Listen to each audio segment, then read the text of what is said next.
Intinya begini, kalau pengen rezekinya berkah, pengen rezekinya berlimpah, salah satu caranya adalah insya Allah itu rezekinya akan berdatangan sendiri. Ya akan berdatangan sendiri. Kok bisa gitu, Bi? Nah, ini saya jelaskan dikit boleh? Bismillahirrahmanirrahim. Rumah. Dalam bahasa Inggris ada kata house, ada home. Ya, ada house, ada home. Terlepas saya mengucapkannya benar atau salah, nggak usah dipikir. Karena bukan baca Al-Quran. Ya, kalau baca Al-Quran, beneran atau salah harus kita perhatikan. Tapi kalau bahasa, salah ucap tuh nggak jadi masalah. Yang penting paham kan ya? Ada house, ada home. House itu rumah, bangunan. Bangunan rumah, itu house. Kalau home itu rumah dalam tanda petik. Karena bahasa Indonesia nggak ada ya. Bahasa Indonesia cuma satu, rumah ya rumah. Ya, dalam bahasa Inggris ada house, ada home. House itu rumah, bangunan. Bangunan tempat orang tinggal itu namanya house. Tapi kalau home itu rumah dalam tanda petik, dalam tanda kutip. Tempat kita kembali, tempat yang menyenangkan kita, tempat kita bisa istirahat, tempat kita bersendaguro, itu namanya home. Nah, itu yang dikatakan baiti jannati, rumahku adalah surgaku. Nah, banyak orang itu yang punya house tapi nggak punya home, punya bangunan rumah tapi nggak punya rumah. Bangunannya bagus, bangunannya megah, tapi di rumah nggak pernah betah. Di rumah itu dia nggak pernah nyaman. Ruangannya ber-AC, tapi rasanya panas. Ya rasanya panas. Suaminya tampan, tapi kelihatannya jelek. Istrinya cantik, tapi rasanya menyebalkan. Anaknya lucu, ngajak dia bermain, tapi dia merasa diganggu selalu. Rasanya diganggu selalu. Nah, itu berarti belum jadi home, belum jadi rumah dalam tanda petik. Dia hanya house, bangunan. Nah, kita sebagai muslim dituntut untuk menjadikan tempat di mana kita tinggal itu jadi jannah. Jadi surga. Di surga itu syarat keindahan surga itu apa? Wa naza'na, dan kami Allah telah mencabut ya apa yang di hati mereka min ghil, semua rasa dendam, benci, permusuhan dicabut oleh Allah Subhanahu wa taala. Jadi syarat utama agar bangunan rumah itu jadi rumah yang menjadi surga, tempat tinggal yang nyaman, yang menyenangkan adalah di dalamnya tidak ada kebencian, di dalamnya tidak ada permusuhan, di dalamnya tidak ada dendam, ya, di dalamnya nggak ada iri dan dengki. Kalau ada semua itu nggak akan bisa jadi rumah yang sebenarnya. Hanya bangunannya mungkin indah, tapi kita di dalamnya nggak akan menemukan ketenangan, nggak akan menemukan kedamaian, nggak akan menemukan kenyamanan. Nah, bagaimana caranya agar bangunan, mau indah nggak indah, pokoknya bangunan yang kita tinggali itu menjadi betul-betul jannah, menjadi indah. Yang nomor satu yang kita lakukan adalah menjauhkan bangunan itu dari syaitan. Setannya jangan sampai masuk rumah. Makanya kita kalau masuk rumah disuruh mengucapkan salam. Assalamualaikum warahmatullahi wabarakatuh. Kalau mau lengkap ya, setidaknya Assalamualaikum. Masuk rumah mengucapkan salam. Kalau kita udah masuk rumah mengucapkan salam, itu setannya akan nyingkir. Lanjutkan baca ayat kursi. Lanjutkan baca surat Al-Ikhlas. Lanjutkan ucapkan salam kepada Nabi Muhammad SAW. Lanjutkan ucapkan salam kepada hamba-hamba Allah yang soleh. Assalamualaikum wa ala ibadillahi sholihin. Kalau udah itu kita lakukan, maka kebaikan itu akan tersebar di rumah itu dan tetangga-tetangganya dapat. Ya, tetangganya juga dapat. Kalau udah seperti itu, malaikatnya datang, setannya nyingkir. Nah, kalau udah demikian, maka hati nggak panas. Setan yang nempel di hati akan lepas.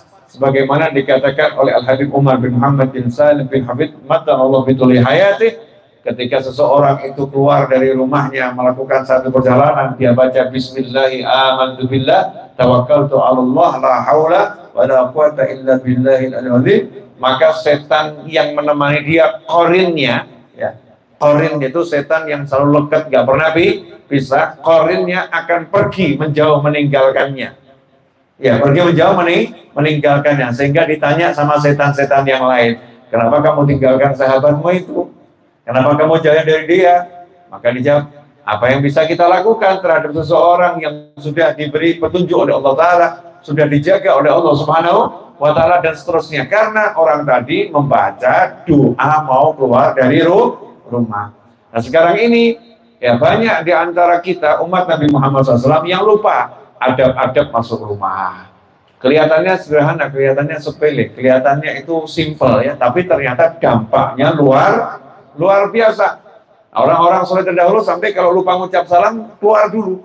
Keluar gitu, kemudian balik lagi, assalamualaikum. Hanya seakan-akan sampai begitu kamu, ngulangi salam aja sampai keluar dari rumah. Iya, jangan dibilang hanya begitu, karena dampaknya luar biasa. Dalam dunia ATM, kalau kita salah masukkan PIN 3 kali diblokir gitu. Betul ya? Salah masukkan PIN 3 kali diblokir, dampaknya luar biasa. Padahal itu ATM kita sendiri, uang kita sendiri, tapi kita nggak boleh salah masukkan PIN. Maka jangan meremehkan hal-hal yang sederhana yang diajarkan oleh Nabi Muhammad SAW, karena semua itu menjauhkan kita dari setan, mendatangkan malaikat. Nah begitu setannya nyingkir, malaikat datang, rumahnya dingin. Rumahnya dingin. Yang di dalamnya hatinya tenang. Rasa permusuhan yang mau dibisikkan sama setan nggak bisa, karena setannya udah pergi. Sehingga bangunannya itu kalau jelek jadinya indah. Apalagi bangunannya indahnya seperti ini. Ya, bangunan ini kan indahnya luar biasa, dibuat dengan rasa. Kemudian dibacakan maulid di sini. Ya, ada majelis yang saya tahu di sini juga rutin diselenggarakan. Di sampingnya asrama untuk orang-orang yang mondok tahfidz Al-Quran, ya. Orang yang murojaah Al-Quran, suaranya juga nyampe ke sini. Tetangganya ini tetangga yang baik. Maka insya Allah kalau rumah semacam ini, kita yang berada di dalamnya itu akan jadi berenergi. Saya itu kalau lihat diri saya sendiri, tadi saya bilang kurang 1 watt lagi energinya ya, karena kegiatan nonstop sejak sebelum dari ke Martapura, dari Solo ya, dari Jakarta dan seterusnya, yang saya nyupir sendiri dan seterusnya, kemudian ngajar di majelis sampai subuh ya, nggak berhenti nonstop ke sini. Kalau dihitung harusnya saya nggak bisa ngajar. Ya walaupun tadi saya udah istirahat, saya masuk ke sini, begitu masuk duduk energinya mulai datang. Kenapa? Karena ini full malaikat. Ada aura positif kalau bahasa modernnya. Ada aura positif. Ada malaikat rahmah yang kumpul sehingga kita terisi ya, kita terisi. Nah, berjuanglah untuk menjadikan rumah kita semacam ini. Saya tuh sedihnya kita nggak sadar, cuma mikir gimana rumah kita karpetnya bagus, bagaimana sofanya indah, bagaimana nanti desain interiornya cakep. Ini banyak orang sekarang yang dipikirkan itu, tapi nggak mikirkan nanti rumah kita itu ya dipakai apa ya, di sudut mana kita akan baca Al-Quran, di sudut mana kita akan sholat berjamaah, di sudut mana ya kita akan bersama-sama cari ilmu. Ini sudah dilupakan. Yang diingat di sudut mana kita akan berjamaah nonton sinetron. Na'udzubillah min dzalik. Di sudut mana kita akan merokok. Di sudut mana akan merokok gitu. Dipikirkan. Toiletnya akan kita bangun berapa ya? Berapa toilet? Dapurnya semacam apa? Dipikirkan. Tetapi yang untuk duduk cari ilmu nggak dipikirkan. Kalau rumah ini dipikirkan tuh, sound systemnya dibuat cakep, udah terpasang sound systemnya, ya, pencahayaannya dipikirkan semua itu.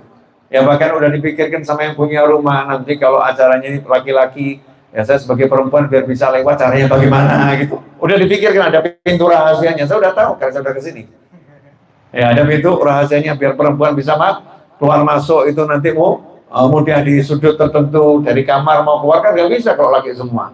Gimana caranya keluar dari kamar? Ternyata ada pintu rahasia. Habib Novel tahu, antum belum tahu.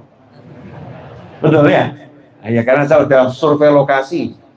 Nah, sebelum saya ceramah, saya udah survei lokasi. Nah, kalau pengen rumah kita rasanya nyaman, rasanya enak, jangan hanya memikirkan desain interior, perabotan, jangan hanya itu. Karena orang-orang dulu tuh rumahnya pasir, lantainya nggak ada granitnya, nggak ada karpetnya.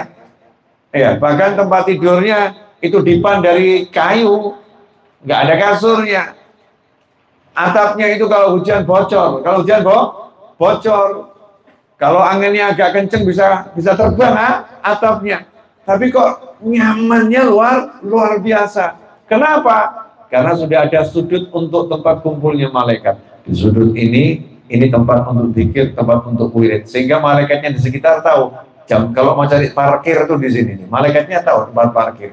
Nah, kadang-kadang malaikat mau parkir di rumah kita bingung sudut mana. Oh, sudut situ untuk sinetron, sudut situ untuk sinetron, sudut situ untuk sinetron, sudut situ untuk rokok, sudut situ untuk riba, sudut situ untuk namimah. Sudut zikirnya nggak ada yang khusus, sehingga malaikatnya nggak jadi parkir, cari tempat parkir yang lain.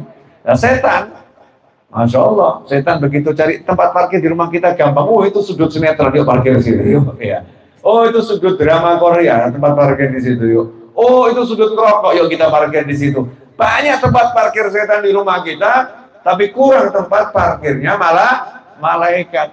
Orang dulu enggak. Orang dulu gimana caranya? Malaikat itu tahu bahwasanya kalau mau cari tempat parkir, mau cari tempat sarapan, malaikatnya nggak usah bingung. Udah mampir ke rumah kami, sarapan tersedia. Karena sarapannya malaikat zikrullah, berzikir pada Allah Subhanahu wa Ta'ala. Sarapannya malaikat al-ilim, yang mendapatkan ilmu-ilmu yang ada di majelis. Nah, ini tolong sampaikan kepada diri kita masing-masing. Yuk jadikan rumah kita itu home, bukan just house, but home. Ya, betul-betul jadi tempat yang kita di dalamnya merasanya nyaman. Ciri-ciri baiti jannati. Ya, rumahku adalah surgaku. Itu yang di dalam rumah itu kalau lihat pasangannya, lihatnya aja senang. Asyik.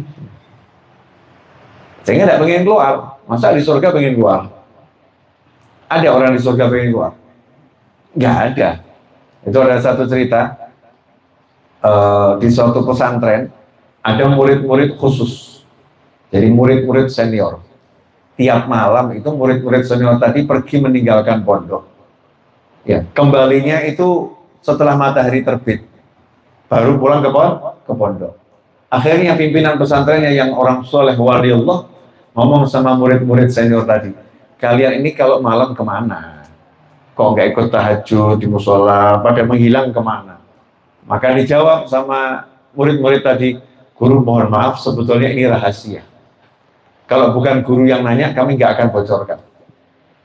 Tapi karena yang nanya guru, ya kami akan beritahu. Tapi jangan ngomong orang. Masya Allah, ini murid yang sangat biadab. Ya, kurang ajarnya luar biasa. Tapi gayanya itu gaya seperti orang yang beradabnya luar biasa. Maka gurunya nanya, apa rahasianya? Kami itu kalau tengah malam keluar dari pondok pergi ke surga. Oh, kalian memang murid yang luar biasa. Pergi ke surga, gurunya nggak diajak-ajak. Ajak dong gurunya. Baiklah guru, nanti malam ikut kami ya ke surga. Tapi jangan bilang siapa-siapa. Jangan bilang siapa-siapa. Keluar dari pondok pesantren, jalan sama murid-murid ini guru tadi. Betul, masuk satu tempat yang keindahannya guru ini belum pernah lihat. Murid tadi mengatakan, gimana guru? Luar biasa, Masya Allah. Sampai waktu subuh, sholat subuh berjamaah di situ. Nah, setelah selesai subuh, guru yang ngajak zikir wirid, muridnya ngomong, guru, ini kita harus kembali sebelum matahari terbit. Kita harus kembali ke pondok sebelum matahari terbit. Kata gurunya, ya, jangan gitu dong. Kenapa jangan gitu? Ngapain kita kembali ke pondok? Oh, udah di surga. Sudah berada di surga. Aneh, udah dalam surga kok pengen keluar. Itu aneh. Ya udah kita di sini aja. Muridnya ngomong, bener juga ya. Nah, ngapain kita kembali ke pondok? Wong kita udah ada di surga dan gurunya juga ada di sini. Akhirnya sepakat, nggak ada yang balik pondok. duduk di situ. Matahari terbit. Begitu matahari terbit, tempat itu berubah menjadi tempat pembuangan sampah. Tempat pembuangan sampah. Gurunya pun tersenyum dan ketawa. Ini surga kalian. Ini surga kalian. Muridnya kaget semua. Karena tempat itu jadi tempat pembuangan sampah. Apa kata gurunya? Kalian ditipu oleh setan. Kalian ditipu oleh setan. Maka kalian dihias tempat pembuangan sampah ini sama setan, dibuat seindah mungkin sehingga di benak kalian itu menjadi surga.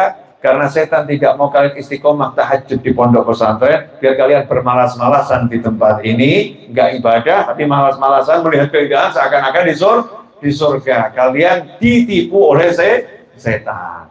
Nah, itu kuncinya, gurunya cara bongkarnya sama muridnya gimana? Yang udah dalam surga gak akan pengen keluar. Rumah kalau udah jadi surga, maka kita gak akan pengen keluar. Ketemu istri menyenangkan, ketemu suami menyenangkan, ketemu anak menyenangkan. Seperti tadi yang saya sampaikan di majelis ya, Al-Habib Abu Bakar Al-Aghni itu ketika ditanya bagaimana caranya kamu jadi wali, kok bisa wali yang luar biasa? Jawabannya sederhana, ya saya waktu masih kecil mau main sama ayah saya sholat duha. Akhirnya saya cari ibu saya, nggak tahu ibu saya nggak jauh dari situ sholat duha juga. Akhirnya saya cari khodim yang melayani di rumah, pembantu ART kalau sekarang gitu ya, ART. Ternyata ART saya juga lagi sholat duha. Akhirnya saya ikut sholat bersama ayah saya dan ibu saya. Di dekat mereka saya takbir Allahu Akbar ikut sholat duha. Ini kalau yang di rumah begini semua ya jadinya indah. Nah sekarang enggak. Ini bapaknya nonton apa, ibunya nonton apa, akhirnya anaknya ambil handphone main apa. Alamnya enggak alam akhirat, tapi alamnya alam duniawi. Bukan enggak boleh, tapi terlampau akhiratnya dilupakan. Orang-orang dahulu kalau maghrib sampai isya enggak ngurus yang lain. Ini waktunya baca Al-Quran, waktunya baca rotib, waktunya zikir. Rumah dibuat seperti itu, sehingga rumah itu menyenangkan gitu. Rumah itu menyenangkan. Nah sekarang ada suatu gejala di masyarakat nggak betah di rumah. Kalau udah di rumah pengennya keluar. Pagi sampai sore kerja, pulang ke rumah, sampai rumah padahal maghrib udah hilang itu suaminya. Mau nongkrong di sana nongkrong di sana istrinya ditinggal, anaknya ditinggal, istrinya juga sama gitu. Kalau udah di rumah itu nggak betah, pengennya keluar terus dengan berbagai macam alasan, yang arisan lah, yang pertemuan lah, yang mau shopping lah. Boleh arisan, boleh pertemuan, boleh shopping. Tapi kalau yang satu ini selalu begitu karena apa? Cari alasan, nggak betah di rumah, nggak merasa nyaman di rumah. Nah, kenapa rumah kita nggak membuat kita nyaman? Itu kan tanda tanya yang luar biasa. Why? Kenapa kok nggak nyaman di rumah? Nanti kalau dicek, ya kalau dicek ya ternyata itu kurang pikirnya di rumah, kurang cari ilmunya di rumah. Ya kurang duduk dengan senang melihat pasangannya di rumah, kurang duduk bermain-main sama anak. Sayyidina Rasulullah SAW, baginda Muhammad SAW itu dalam keadaan yang lelah, capeknya luar biasa dari luar kota. Itu kalau pulang ke rumah, Nabi SAW tidak tidur, enggak, cari cucunya, Sayyidina Hasan dan Husain. Ya, cari cucunya, Sayyidina Hasan dan Husain radhiyallahu ta'ala. Kemudian Rasulullah merangkak dan berkata pada Sayyidina Hasan dan Husain, naiklah kalian ke punggungku. Naiklah kalian ke punggungku. Kemudian Rasul jadi kendaraan yang ditunggangi anak cucunya. Jadi kendaraan. Senangnya luar biasa. Rumah jadi tempat bercanda sama anak, tempat bercanda sama cucu. Yang terjadi sekarang ada orang tua, anaknya mendekat, sana sama ibumu. Iya, anak yang dekat sama ibunya, sana sama bapakmu. Anaknya bingung, deketin bapaknya ditolak, deketin ibunya ditolak. Nah ini aneh gitu loh ya, diajak bermain sama anaknya kok justru berat, tapi sibuk bermain dengan yang nggak ada di depan mata. Sang ibu sibuk ya dengan gamenya yang ada di handphonenya, sibuk dengan medsosnya. Anaknya ini nggak menjadi sesuatu yang menyenangkan. Sang ayah juga sama seperti itu, sibuk menjawab grup WhatsApp di luar sana, pesan ketawa sendiri ya. Padahal itu semua di luar sana. Yang di depan mata anaknya nggak menjadi hiburan untuknya. Ini bukan sedang di rumah, ini di neraka tapi nggak terasa. Ya di neraka tapi nggak terasa. Na'udzubillah min dzalik. Nah, ini saya melihat Haji Untung di rumah ini senang, nggak pengen keluar, Masya Allah. Oh, saya datang ke sini lagi ceburan di belakang. Nah, itu ada kolam berendam gitu ya, menikmati berendam asik sama anaknya, senang. ya bercanda, ngobrol sama istrinya. Itulah jannah, itu surga itu. Saya lihat ada di desa-desa itu suami istri udah tua renta, di rumahnya duduk di, kalau orang bilang lincah gitu ya, ada apa ya, yang dari kayu itu panjang, duduk di situ orang dua menikmati, asyik ya. Ini merasa seperti di jannah, nikmat luar biasa. Tapi kenapa kita kok mikirnya justru jannahnya di luar rumah? Apa yang terjadi sama kita? Karena kita belum menjadikan rumah kita tempat ilmu, belum menjadikan rumah kita tempat zikir, belum menjadikan rumah kita itu tempat bercanda, bersendagurau satu dengan yang lain, sehingga kita mengalami kehampaan hati, hatinya bingung harus ngapain, karena diisi dengan nafsu-nafsu yang tidak sesuai dengan apa yang digariskan oleh Allah dan Nabi Muhammad Shallallahu Alaihi Wasallam. Intinya begini, kalau pengen rezekinya berkah, pengen rezekinya berlimpah, salah satu caranya adalah kalau masuk rumah ucapkan salam, ya, kemudian baca sholawat dan salam pada Nabi Muhammad SAW, kemudian baca surat Al-Ikhlas, baca ayat kursi. Insya Allah itu rezekinya akan berdatangan sendiri. Ya, akan berdatangan sendiri. Kok bisa gitu, Bi? Nah, ini saya jelaskan dikit boleh? Ya, nggak usah lama-lama, ini kan dari tadi, dari mulai maghrib udah maulid kumpul ya, lanjutkan lagi maulid di sini ya, lanjutkan lagi ceramah. Setelah itu semua pingsan. Karena ya panjangnya luar biasa. Ini teknik kalau saya mau melarikan diri dari majelis saya ngomong begini. Tampaknya demi kalian, sebetulnya demi saya sendiri. Saya kasih satu rahasia. Tahu iklan? Iklan ya. Ada orang pasang iklan. Kalimat sederhana, kemudian diiklankan di Facebook, di IG, di TikTok, diiklankan. Itu barang dagangannya cuma ditaruh. Dia tidak ngapa-ngapain, dia pasang iklan. Tiba-tiba berdatangan pembeli, beli barangnya. Sehingga barangnya habis. Ya, barangnya habis. Apa? Sold out. Habis sudah barangnya. Terjual sukses, ludes, tanpa sisa. Padahal dia tidak kemana-mana, dia cuma pasang iklan.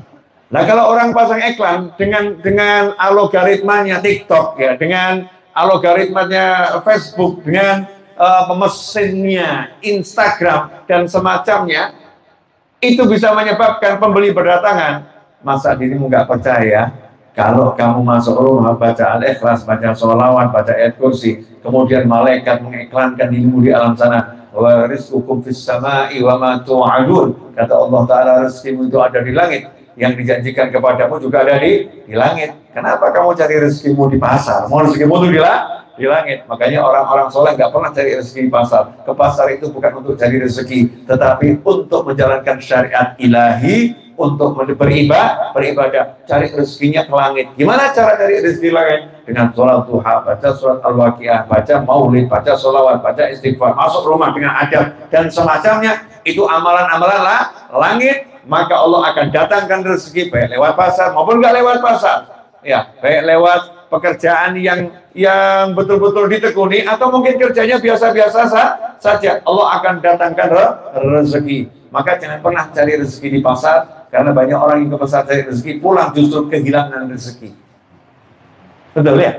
Tapi ada orang yang dia itu ke pasar nggak cari rezeki, cari temannya, justru di pasar dapat rezeki. Tapi kalau kita pergi ke pasar memang niatnya ibadah, baik dapat rezeki di situ, nggak dapat rezeki di situ, yang penting kita ibadah, niat cari nafkah untuk keluarga. Nanti Allah Ta'ala akan beri kita rezeki dari arah yang nggak pernah kita bisa duga, nggak pernah kita sangka, nggak pernah bisa kita rencanakan. Kenapa? Karena biar langit yang bekerja, jangan kamu yang capek-capek mencari pekerjaan. Biar langit yang mengusahakan, biar Allah yang urus, biar malaikat yang mengirim. Kita cukup jadi penerima. Tapi syaratnya tadi, adab-adab itu dijalankan. Itu iklan-iklan akhirat. Ya, iklan-iklan akhirat. Hakata Allah minkum, walaupun sebentar, tapi kurang lebih udah 25 menit saya bicara. Betul Mas Ito? Ya, cuman kira-kira tadi betul ya? Alhamdulillah ya, 20 menit saya bicara. 20 menit itu banyak atau sedikit? Sedikit, tapi insya Allah barokah. Ya, to be continued. Ya, insya Allah kita bersambung lagi. Siapa tahu saya bisa sebulan sekali main ke sini. Wallahu a'lam. Ini kan ada maulid rutin ya. Ada taklim di sini, saya juga dengar majelis. Saya senang datang majelis. Hadir majelis saya senang hadir ikut mendengarkan. Nanti sesekali ikut ngomentari. Kan ngomentari satu huruf kan lumayan ya. Ya. Siapa yang ikut membantu kebajikan walaupun dengan satu kata, satu huruf kan termasuk ikut andil dalam kebajikan tersebut. Insyaallah barokah dan manfaat. Hakadza wallahu minkum. Sama ada satu lagi tambahan, boleh. Satu aja, jangan banyak-banyak. Fafirru ilallah. Yang kemarin Jumat saya sampaikan di majelis. Fafirru ilallah. Berlarilah ke Allah. Kan gitu ya. Berlarilah ke Allah. Dengan menggunakan kata firor. Fafirru itu kalau jadinya kan firor, lari. Lari meninggalkan. Nah, biasanya firor ini menazzahaf, lari meninggalkan peperangan. Lari meninggalkan sesuatu yang menakutkan. Itu firor. Jadi firor itu lari meninggalkan sesuatu yang menakutkan. Berarti larinya itu kenceng. Larinya itu sama pengen selamat. Larinya semacam itu. Nah, tapi dalam ayat ini Allah mengatakan fafiru ilallah. Larilah yang kenceng dengan senang hati menuju Allah. Larilah yang kencang dengan senang hati menuju Allah. Itu salah satu maksudnya bagaimana? Contoh misalnya, dimintai tolong sama ayahnya. Tolong belikan ayah pepaya di pasar. Nah, ini harusnya kita lari ke pasarnya itu.